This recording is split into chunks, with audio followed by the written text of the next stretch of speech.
खैरियत के साथ पहुँच गए। यानी कि इतना लंबा 5400 किलोमीटर का सफ़र था, उसके दौरान अगर आपको कुछ सेहत की परेशानी नहीं हुई तो मैं तो ये खुदा का रब की मर्ज़ी के और उसके करम के बगैर कुछ मुमकिन है नहीं है। जब आप पैदल सफ़र करते हैं तो आपको रब की बहुत सारी तख्लीक़ात जो हैं जो वो देखने को मिलती हैं, मुख्तलिफ़ लोग देखने को मिलते हैं, रब के पैदा किए हुए हैं ना। सर पाँव बड़े ख़राब हुए हैं, यानी कि छाले पड़े, बड़ा कुछ हुआ। अगर आप मेरी कई वीडियोस देखें तो उसमें वो पता चलता है कि मुझे ज़रा दर्द हो रहा है, सही चला नहीं जा रहा। बिलावल भुट्टो का भी ट्रेंड चला था कोई आपके मुतल्लिक, वो क्या था? वो मैं एक्चुअली में उनके पास गया था वीज़ों के हवाले से, चूँकि जैसे इराक़ का वीज़ा नहीं मिलता, कुवैत का वीज़ा नहीं मिलता। अस्सलाम वालेकुम नाज़रीन, मैं हूँ काशिफ गुलजार, आप देख रहे हैं पाकिस्तान बीट्स। नाज़रीन, आज आपको ज़िला उकाड़ा के उस्मान अरशद से मिलवाने जा रहा हूँ। उस्मान अरशद ने तकरीबन 7 माह पैदल चल कर हज का फरीज़ा सर अंजाम दिया। उस्मान अरशद से पूछेंगे कि रास्ता इनका कैसा गुजरा, कितनी मुश्किलें आई, खुराक क्या खाते थे, सोते कब थे, चलते कब थे और कितना पैसा लगा, फाइनेंशियली किसी ने सपोर्ट की भी कि नहीं की, कौन इस चीज़ के हक में था। सारे सवाल वो करूँगा जो आपके ज़हन में चल रहे हैं। अस्सलाम वालेकुम। वालेकुम अस्सलाम। उस्मान भाई, सबसे पहले तो आपको मुबारक हो, बड़ी खुशी हुई। आप जो पैदल चले, आपने जो हज किया, आप बड़ी अच्छे तरीके से वापस आ गए, आपको मुबारक। खैर मुबारक, बहुत शुक्रिया। फिर मुझे ये बताएं, सबसे पहले मैं सबसे पहले एंड से शुरू करूंगा। जब आप यहाँ पे उकाड़ा आए, मैंने प्रोटोकॉल देखा, उकाड़ा वाले ने बड़ी मोहब्बत दी, उस वक्त क्या फीलिंग? अल्हम्दुलिल्लाह बहुत ज़्यादा अच्छा लगा। मैंने अपने शहर को पूरे रास्ते में बहुत ज़्यादा मिस किया क्योंकि आपको चाहे रास्ते में कितना भी अच्छा कोई घर क्यों ना मिल जाए या कितनी भी अच्छी सोने के लिए जगह क्यों ना मिल जाए, आप अपने घर को, अपने शहर को, वो गलियाँ, वो बाज़ार लाज़मी मिस कर रहे होते हैं। मैंने बड़ा मिस किया। जब मैं वापस पहुंचा तो अल्हम्दुलिल्लाह मैं बहुत ज़्यादा खुश था कि मैं अपनों में आ गया हूँ, अपने शहर में वापस आ गया हूँ। और उकाड़ा वाले भी अल्हम्दुलिल्लाह आगे आए। नहीं, मोहब्बत का इज़हार। जी अल्हम्दुलिल्लाह बहुत मोहब्बत का इज़हार किया।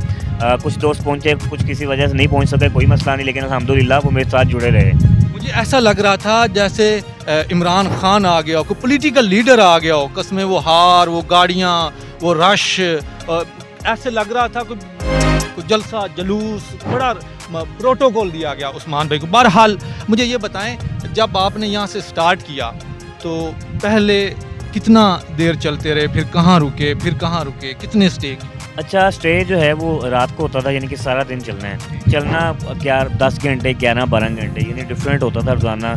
25, 30, 35, 45, सबसे ज़्यादा जो है वो मैं 62 किलोमीटर चला हूँ, जो कि मैं पाकिस्तान के अंदर चला हूँ। तो वो डिपेंड करता था कि रुकना कहाँ पे है, आबादी कहाँ पे है, बाज़ का टांगें कितना साथ दे रही हैं। कभी होता था कि टांगें बिल्कुल ठीक हैं, कभी कभी चलने को दिल बड़ा कर रहा होता था। कभी कभी चलने को दिल अगर बड़ा होता था तो फिर दिल होता था रात हो भी गई है तो चलते ही जाएँ, लेकिन फिर रुकना भी होता है। माजरत आपकी बात कर रहा हूँ, जिस तरह की सिचुएशन बता रहे हैं, पाँव ख़राब नहीं हुए, ज़ख्मी नहीं हुए, सूजे नहीं हैं, तकलीफ़ नहीं हुई है?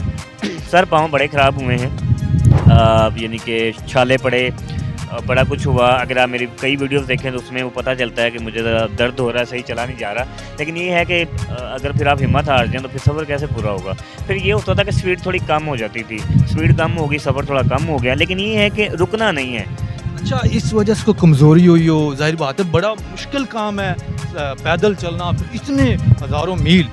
सर यकीन करें, इस चीज़ पे ये जो आपने बात की है, मैं समझता हूँ कि मैं तो सारी उम्र रब का शुक्रगुज़ार रहूँगा, क्योंकि ये कोई छोटी बात नहीं है कि अल्लाह ने आप पे इतना करम किया कि आपको कोई मुश्किल नहीं आई, कोई सेहत के हवाले से परेशानी नहीं आई और आप खैरियत के साथ पहुँच गए। यानी कि इतना लंबा 5400 किलोमीटर का सफ़र था, उसके दौरान अगर आपको कुछ सेहत की परेशानी नहीं हुई तो मैं तो ये खुदा का रब की मर्ज़ी के और उसके करम के बगैर कुछ मुमकिन है नहीं है। तो वहाँ खुराक क्या खाते थे? सर खुराक वही जो यहीं खाता, रूटीन वाली खुराक, सब्जी मिल गई, कभी जो मिल गया वही, यानी कि रूटीन वाली खुराक होती है। स्पेशल नहीं? नहीं, कोई स्पेशल खुराक, स्पेशल ड्रेस, कपड़ा नहीं? नहीं कोई स्पेशल शूज नहीं, कुछ भी नहीं है। शूज़ के वाले से अगर बात करें तो ये था कि यानी कि शूज़ थोड़े अच्छे थे, अच्छे से मुराद है कि थोड़े जो ब्रांड्स वाले या जो जॉगिंग के लिए या जो वॉकिंग के लिए होते हैं वो वाले थे, क्योंकि अगर वो नॉर्मल हों तो वो उसमें फिर आपके पाँव ज़्यादा ज़ख्मी होते हैं और फिर वो टूट भी जल्दी जाते हैं। अच्छा, फाइनेंशियली किसी ने सपोर्ट किया, किसी ब्रांड ने, किसी भी ऐसे बंदे ने जो करते हैं? एक्चुअल में यानी कि यहाँ पे उकाड़ा में यानी कि चीज़ेस वाले हैं जो कि हमेशा यानी कि मुझे सपोर्ट करते हैं। इनकी सपोर्ट जो है मेरे साथ थी और उकाड़ा में जिनके ओनर हैं, फिर जो वहाँ पे रावलपिंडी इस्लामाबाद में जिनके ओनर्स हैं, यानी कि वो भी अल्हम्दुलिल्लाह सपोर्ट करते हैं। सपोर्ट थी मेरे साथ और उन्होंने कहा कि जहाँ पे भी आपको सपोर्ट होगी तो हम आपको करेंगे। और मुझे उनका पता है कि मैं उन्हें कहता तो उन्होंने अल्हम्दुलिल्लाह सपोर्ट मुझे लाजमी करना था, ठीक है। तो उनकी तरफ से सपोर्ट मुझे रही भी है, तो वो उन्होंने मुझे सपोर्ट किया है। गोल सी बात की। बहरहाल बिलावल भुट्टो का भी ट्रेंड चला था कोई आपके मुतल्लिक, वो क्या था? वो मैं एक्चुअली में उनके पास गया था वीज़ों के हवाले से, चूँकि जैसे इराक़ का वीज़ा नहीं मिलता, कुवैत का वीज़ा नहीं मिलता, और उसके हवाले से मैं उन्हें गया था। उन्होंने लेटर लिखे भी थे मिनिस्ट्री ने, और मिनिस्ट्री के लेटर लिखने की वजह से मुझे ईरान का वीज़ा जो है वो 1 महीने का मिलना था, लेकिन 2 महीने का मिला। लेकिन उसके बाद इराक़ और कुवैत का वीज़ा नहीं मिल सका, क्योंकि वहाँ पे इराक़ में सिक्योरिटी का भी थ्रेट है और कुवैत का भी वीज़ा नहीं मिल सका। फिर मैंने रूट तब्दील कर दिया। और बिलावल की वजह से कुछ ना कुछ आपको फ़ायदा हुआ? जी, मैं ये नहीं कह सकता फ़ायदा नहीं हुआ जी, बिल्कुल उन्होंने अपनी तरफ से वो जितना सपोर्ट कर सकते थे उन्होंने किया। बाकायदा मिनिस्ट्री वालों ने, फॉरेन मिनिस्ट्री ने लेटर्स लिखे, ठीक है, और उसका फ़ायदा हुआ। जी। अच्छा, वहाँ पे जाके भी मैंने आपकी वीडियो देखी, वहाँ पे आपने बनाई, कोई मुश्किल पे आई थी, वो क्या? एक्चुअली में मैं सऊदीया में पहले उम्रा के वीज़े पे था, फिर मुझे हज का वीज़ा चाहिए था।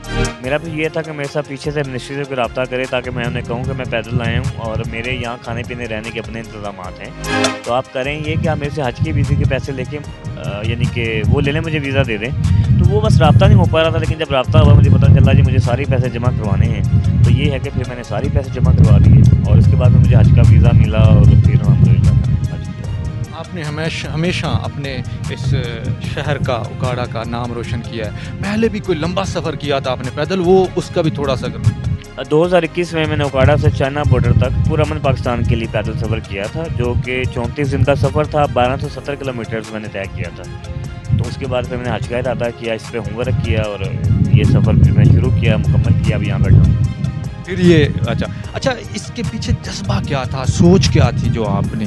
सर, इस सफ़र के पीछे जो जज्बा है वो तो खाना काबा को देखना, रोज़ा रसूल सल्लल्लाहु अलैहि वसल्लम को देखना, मदीना की गलियाँ देखना, ठीक है, ओहद का पहाड़ देखना, गज़वा खंदक पहाड़ खंदक देखना। वैसे तो आप जहाज़ पे भी जा सकते, मैं पूछ रहा हूँ इसके पीछे क्या जज्बा है जो पैदल गए? जहाज़ पे जब आप जाते हैं तो आपको पता ही नहीं चलता कि आप गए किधर से हैं। आप यहाँ से बैठते हैं लाहौर से और आपको आवाज़ आती है जी आप जद्दा एयरपोर्ट पे लैंड होने वाले हैं, पता ही नहीं चला आप कहाँ से गुजर गए हैं। इस सफ़र में अल्हम्दुलिल्लाह जब आप पैदल सफ़र करते हैं तो आपको रब की बहुत सारी तख्लीक़ात जो हैं जो वो देखने को मिलती हैं, मुख्तलिफ लोग देखने को मिलते हैं, रब के पैदा किए हुए ना, मुख्तलिफ एनवायरनमेंट देखने को मिलता है, मुख्तलिफ ज़ुबानें देखने को मिलती हैं, मुख्तलिफ पहाड़, मुख्तलिफ ज़मीनें, दरियात। उससे क्या होता है कि आप रब का शुक्र अदा करते हैं। मतलब मैं ये समझता हूँ कि पैदल सफ़र करने से आपको रब के करीब होने का मौका मिलता है, ये मेरी राय है।